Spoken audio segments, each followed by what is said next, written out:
مولوی کو اپنی سوسائٹی سے نکال دیا، سب سے پہلے عورتوں کے حقوق پامال ہونا شروع ہوں گے. سمجھتے ہو نا؟ عورت پہ ظلم ہونا شروع ہوگا. کیسے؟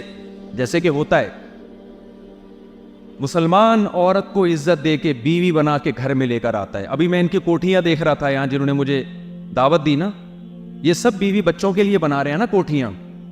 کس کے لیے بنا رہے ہیں؟ ہمارے بعد ہمارے بیوی بچے. اکیلا کلہ آدمی اپنے لیے اتنے کروڑوں روپے تھوڑی لگائے گا کوٹھی پہ. آپ انہی سے پوچھ لیں جو یورپ سے آئے، کیا انگریز اپنے بیوی بچوں کے لیے کروڑوں روپے کی کوٹھیاں بناتا ہے؟ مسلمان مرد کا عورت سے رشتہ نکاح کے ذریعے ہوتا ہے. وہ عزت کے ساتھ باپ کی دہلیز سے نکل کے شوہر کے گھر میں آتی ہے. شوہر ساری زندگی کے لیے اس کی کفالت کرتا ہے. صرف اپنی خواہش نہیں پوری کرتا، اس کے پیدا ہونے والے بچوں کا ساری زندگی کا محافظ کون ہے؟ باپ. گیس بجلی کا بل کون دے گا؟ باپ. اس کا شوہر دے گا، عورت کا شوہر. عورت بیمار ہو جائے علاج کون کرائے گا؟ شوہر. اور پھر اگر وہ ایج بڑھ رہی ہے، اس کو فکر ہوگی میرے مرنے کے بعد میری بیگم کا کیا ہوگا. پراپرٹی نام کر دیتے ہیں بیگموں کے، سمجھ رہے ہو نا؟ وراثت میں اس کو حصہ ملے گا. مرنے کے بعد بیوی کا حصہ ہوگا، اولاد کا حصہ ہوگا. اولاد کا حصہ بھی سارا ماں کے پاس آتا ہے. اولاد نے مل جل کے کس کو پالنا ہوتا ہے؟ یعنی شوہر کا جو حصہ بیوی کو مل رہا ہے 12.5% وہ تو مل ہی رہا ہے، اور جو اولاد کو مل رہا ہے اس کا فائدہ بھی کون اٹھا رہی ہے؟ شوہر کی بیوی اٹھا رہی ہے. کتنے سارے فائدے چھوڑ کے دنیا سے گیا بھی اسی وجہ سے پہلے ہے کہ ٹینشنیں کس پر زیادہ تھی. میں نے بیوہ ہونے والی عورتیں تو بہت دیکھی ہیں، خواتین نہ بیان سن رہی ہوں بھائی، لیکن ایسے بہت کم دیکھے کہ خاتون پہلے گئی ہوں اور میاں بعد میں. اکثر یہی ہوتا ہے کہ پہلے آپ، اس کے بعد پھر ہم آپ کے پیچھے پیچھے آ رہے ہیں. اتنی ذمہ داریاں اٹھاتا ہے. لیکن اگر مولوی مارکیٹ سے آپ نے نکال دیا تو یہ ذمہ داریاں کوئی بھی نہیں اٹھائے گا. پھر عورت سے ریلیشن ایسے ہی ہوگا جیسے گدھے گھوڑوں کا ریلیشن ہوتا ہے. گدھا گدھی کی ذمہ داریاں اٹھاتا ہے، اپنی خواہش پوری کی اور مارکیٹ سے شارٹ. گھوڑا بھی یہی کام کرتا ہے، کتے بھی یہی کام کرتے ہیں. ہم تہذیب کا جو معیار ہے نا، 3 پیس سوٹ ٹائی، نہا دھو کے نکلنا، اس کو ہم کیا سمجھتے ہیں؟ تہذیب. پڑھا لکھا آدمی. بھائی پڑھا لکھا اس کو نہیں کہتے، یہ گیٹ اپ ہے پڑھے لکھوں والا. یہ تہذیب کا گیٹ اپ ہے، اصل میں یہ تہذیب نہیں. ایئر ہوسٹس کا گیٹ اپ بڑا اچھا ہوتا ہے تہذیب والا. جب بٹن دباؤ ایئر ہوسٹس آئے گی، کیا چاہیے آپ؟ گیٹ اپ بہت اچھا ہے. لیکن اللہ اس اخلاق کو اس وقت اخلاق مانے گا جب اس کا شوہر اس کو بلائے، اس کا باپ اس کو بلائے، اس کے بھائی اس کو بلائے، اور اسی سٹائل میں رپلائی کرے جیسے جہاز میں بیٹھے ہوئے مسافروں کو رپلائی کرتی ہے. نہیں آ رہی بات؟ جہاز میں آپ جاؤ، بٹن دباتے یہ روسی، جی سر کیا چاہیے آپ؟ پانی چاہیے، یہ لو جی پانی. دوبارہ بٹن دباؤ، دوبارہ آ جائے گی. کیا چاہیے؟ پانی چاہیے. دوبارہ لے آئے گی. ایک دفعہ بھی اس کی پیشانی پہ لکیر نہیں آتی. لیکن یہ ہوسٹس کے اخلاق اللہ کی نظر میں اس وقت مقبول ہیں. یہ گھر میں ہوتی ہے تو شوہر یا ابا بٹن پہ پاؤں رکھ کے کھڑے ہو جاتے ہیں، یہ نہیں آئے گی. تو میرے بھائی اس کلچر کو سمجھو، اس کے پیچھے پاگل نہ ہو جاؤ. سائنسی ترقی کے ہم خلاف نہیں ہیں، لیکن یہ دین کے علم کے ساتھ ہونی چاہیے. علماء ہونے چاہیے سوسائٹی میں، ورنہ گائے کے گوشت میں اور کتے کے گوشت میں کوئی فرق نہیں رہے گا. چائنیز کتا کیوں کھاتے ہیں؟ ان کے ڈاکٹر کہتے ہیں بھائی جتنے پروٹین گائے میں ہیں اتنے ہی کتے میں بھی ہیں. تو پروٹین کے لحاظ سے تو کتے میں اور گائے میں کوئی فرق نہیں ہے، لیکن تہذیب کے لحاظ سے، انسان کی روحانیت کے لحاظ سے کتا انسانوں کے کھانے کی چیز نہیں. وہ مخلوق جو انسان کو کھاتا ہے، جس کو ہم اس وجہ سے کتا کہتے ہیں، آپ بھی اگر اس کو کھا رہے ہو تو آپ میں اور اس میں کوئی فرق ہو گیا؟ کتے کو کتا کیوں کہتے ہیں؟ انسان کو دیکھ کے کھانے کے لیے دوڑتا ہے نا.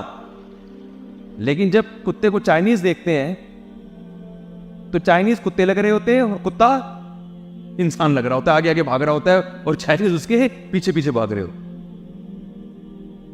سمجھ میں نہیں آ رہی بات؟ میرا خیال ہے کتا انسانوں کے کھانے کی چیز نہیں ہے، مینڈک انسانوں کے کھانے کی چیز نہیں ہے. اگر آپ کی سوسائٹی سے علماء ختم ہو گئے تو آہستہ آہستہ لوگ مردار کھانا شروع کر دیں گے، پھر آہستہ آہستہ کتے کھانا شروع کر دیں گے، پھر مینڈک کھانا شروع کر دیں گے. آپ کہیں گے مفتی صاحب کتنی گندی گندی باتیں کر رہے ہو، مینڈک کوئی کھانے کی چیز ہے؟ او بھائی ابھی آپ کو لگ رہا ہے بری چیز ہے، جب آپ آہستہ آہستہ عادی ہو جائیں گے تو آپ کہیں گے مینڈک ہی کھانے کی چیز ہے، اس کے علاوہ کوئی کھانے کی چیز نہیں ہے.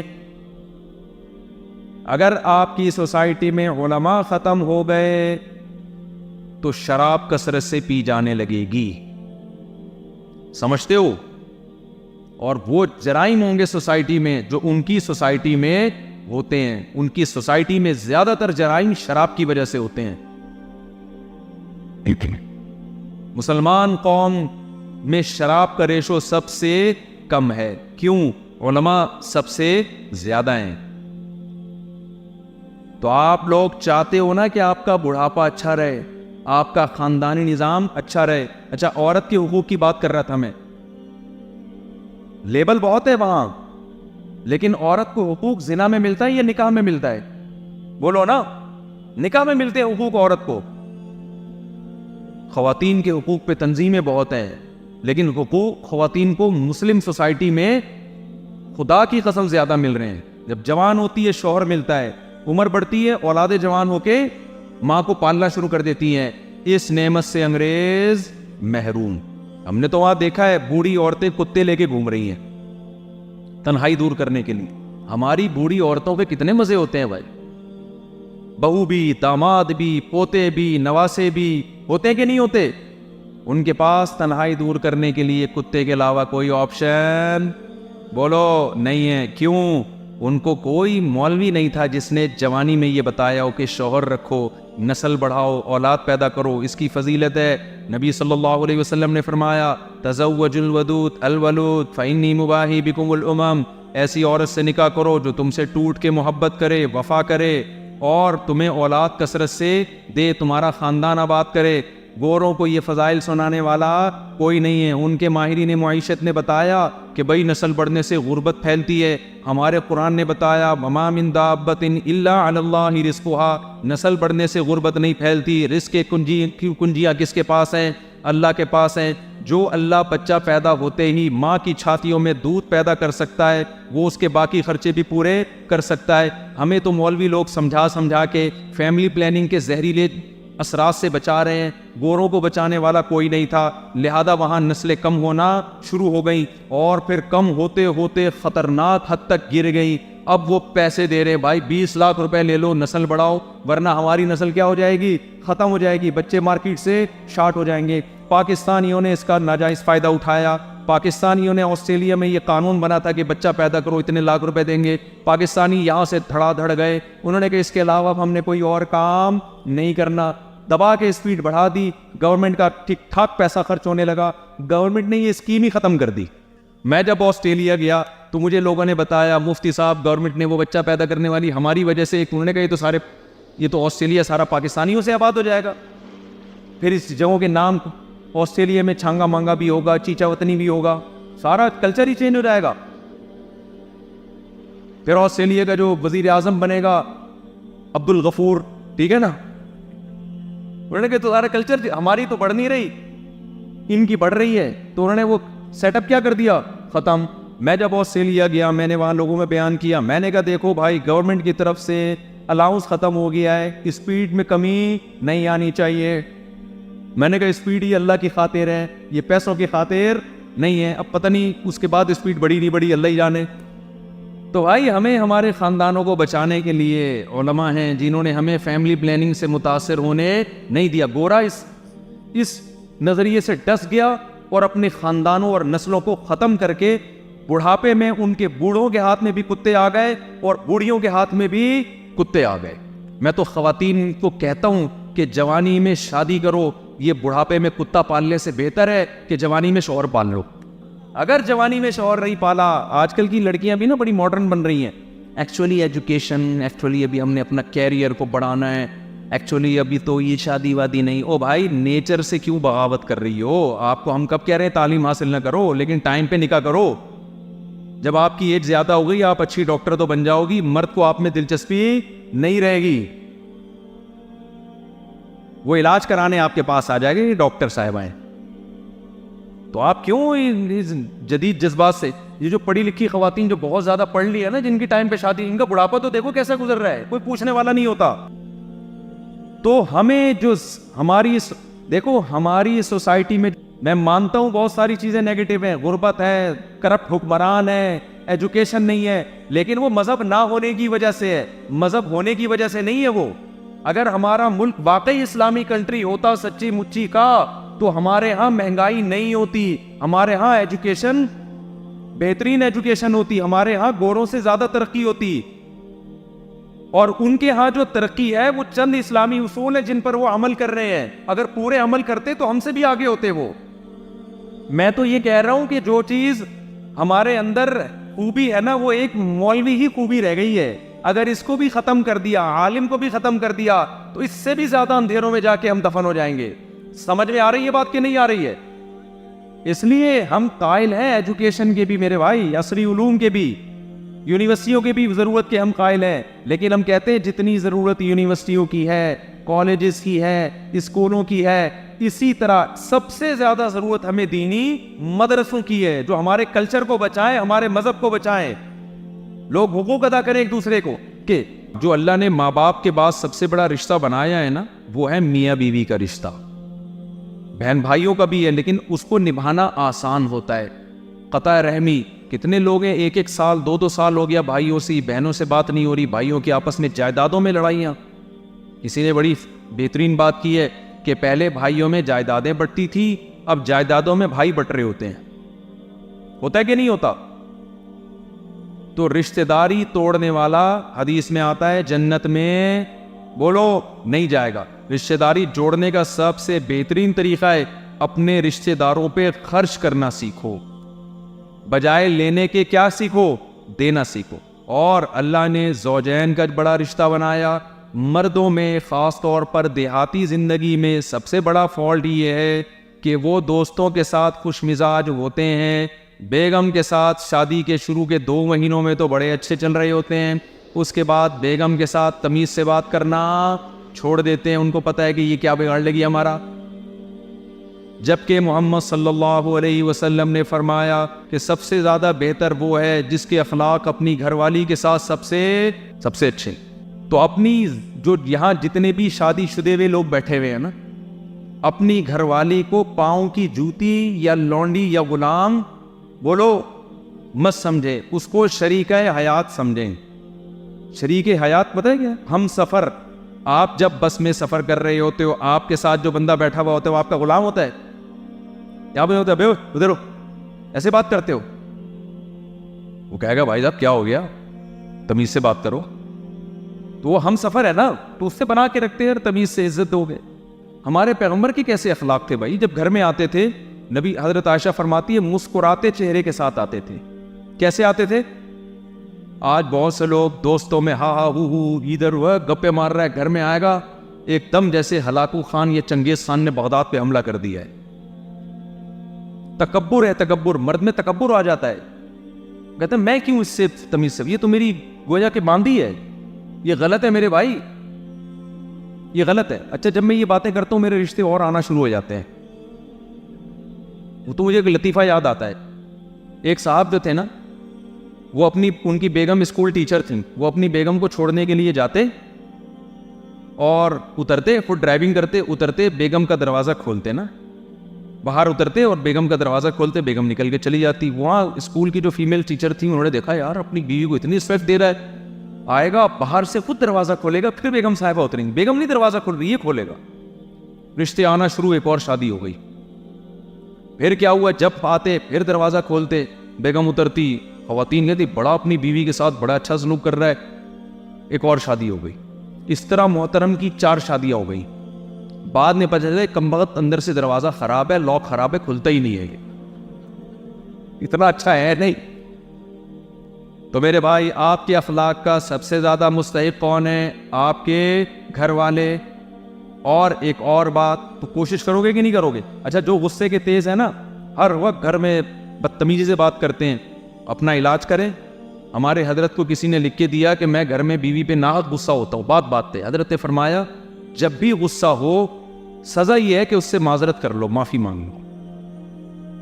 اب وہ تھے, ان کا دماغ بہت ہائی, انہوں نے کہا یار میں غصہ ہو گیا, معافی مانگتے ہوئے ان کو بہت غصہ آتا تھا اور زیادہ.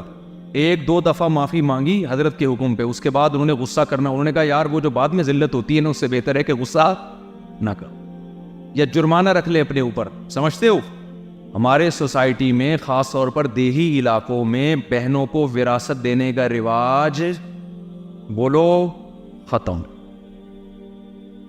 قرآن میں اللہ نے وراثت کے احکام کو بہت تفصیل سے بیان کیا. دیکھو چوریوں کی دو قسمیں ہیں. بعض چور ایسے ہوتے ہیں چوری بھی کم لیکن ذلت بہت زیادہ. کوئی آدمی مسجد سے چپل چوراتا ہوا چوری کر کے پکڑا جائے کتنا ذلیل ہو جاتا ہے نا سوسائٹی میں. حالانکہ چوری کیا ہے؟ چپل ہے, اور کی بھی اجنبی لوگوں کی ہے. لیکن جو بہنوں کی وراثت کھاتا ہے نا یہ ماڈرن چور ہے. چوری بھی کروڑوں روپے کی اور کی بھی بہن کی, رشتوں کی, لیکن اس کی عزت پہ کوئی فرق نہیں آتا. قیامت میں اللہ اس چپل چوری کرنے والے کو تو شاید چھوڑ دے, اس کو نہیں چھوڑے گا. اب ایسا نہ ہو چپلیں چوری کرنا شروع کر دیں کہ چپل چوری کرنے والے کو اللہ چھوڑ دے گا. چپل چوری کرنا بڑا جرم ہے یا بہن کی وراثت کھانا؟ قرآن میں اللہ نے صاف طور پہ کہا لا یحل لکم ان ترثوا النساء کرہا. اے ایمان والو تمہارے لیے حلال نہیں ہے کہ عورت کا مال زبردستی کھا جاؤ, حلال نہیں ہے. تو بہت بڑا جرم ہے. باپ کے دنیا سے جانے کے بعد جتنا بہنوں کا حصہ بنتا ہے خود لے جا کے ان کی جھولی میں ڈال دیا کرو. لیکن یہ چیز جب تک پیدا نہیں ہوتی, جب تک دنیا کو انسان مسافر خانہ نہیں سمجھتا. تو جن لوگوں نے بھی بہنوں کو, بعض لوگ کہتے ہیں انہیں معاف کرا لیا. بھائی بہن غیرت کی وجہ سے معاف کر دیتی ہے, اس کو پتا ہے کہ میں بھائیوں کے سامنے کھڑی ہوں گی, مشہور ہو جاؤں گی کہ لالچی ہے یہ. بعض کیا کر رہے ہوتے ہیں کہ عید بقرعید پہ جوڑے بنا کے دے رہے ہوتے ہیں بہن کو کہ بھائی ہم ہیں, جب تک ہم ہیں نا تو ہم تمہارے ذمہ دار ہیں. او بھائی تم مت ذمہ داری اٹھا, اس کے وراثت اس کو دے. سمجھتے ہو کہ نہیں سمجھتے؟ جن لوگوں نے بھی وراثت تقسیم نہیں کی ہے آج سے عزم کریں بہنوں کا جتنا حصہ بنتا ہے جا کے کیا کریں گے؟ قبضے میں. ایک صاحب میرے پاس آئے, انہوں نے مجھے کہا کہ میری بہن نے اپنا حصہ معاف کر دیا ہے. میں نے کہا میرے بھائی اس زمانے میں کوئی دل سے معاف نہیں کرتا, پیسہ ایسی چیز ہے, ایسا کرو جتنا اماؤنٹ بنتا ہے نا اس کو جا کے پکڑاؤ, اس کی جھولی میں ڈال دو, اور ایک دن اس کے پاس رکھو, اگلے دن کہو کہ معاف کر کے مجھے دے دو یہ واپس. اگر وہ دے دیتی ہے تو اس کا مطلب دل سے دیا ہے. اللہ کا خوف تھا اس آدمی کے دل سے. قرآن پتہ ہے کیا کہتا ہے؟ یہ آگ کے انگارے ہیں جو آپ کھا رہے ہو. تو آپ نے کیا, اس نے کیا کیا, جا کے بہن کا جتنا حصہ تھا دے دیا اس کو. اگلے دن گیا کہ تم نے تو معاف کر دیا تھا, واپس دے دو. اس نے واپس نہیں دیا. اس نے کہا نہیں یہ میرے ہیں. دل سے نہیں معافی ہوتی. تو بہنوں کا حصہ بھی, اور جو نابالغ بہن بھائی ہیں ان کا بھی بعض دفعہ بڑا بھائی چھوٹے بھائیوں کی وراثت ہڑپ کر جاتا ہے, سارے کاروبار پہ قبضہ کر لیتا ہے. چھوٹے بچے کو پتہ نہیں ہوتا. یہ سب آگ کے انگارے ہیں. قرآن کہتے ہیں جو چھوٹے بھائی یا چھوٹی بہن کا حصہ کھائے گا یاکلون فی بطونہم نارا, سورہ نساء کی آیتیں, وہ اپنے پیٹ میں آگ کے انگارے ڈال رہا ہے.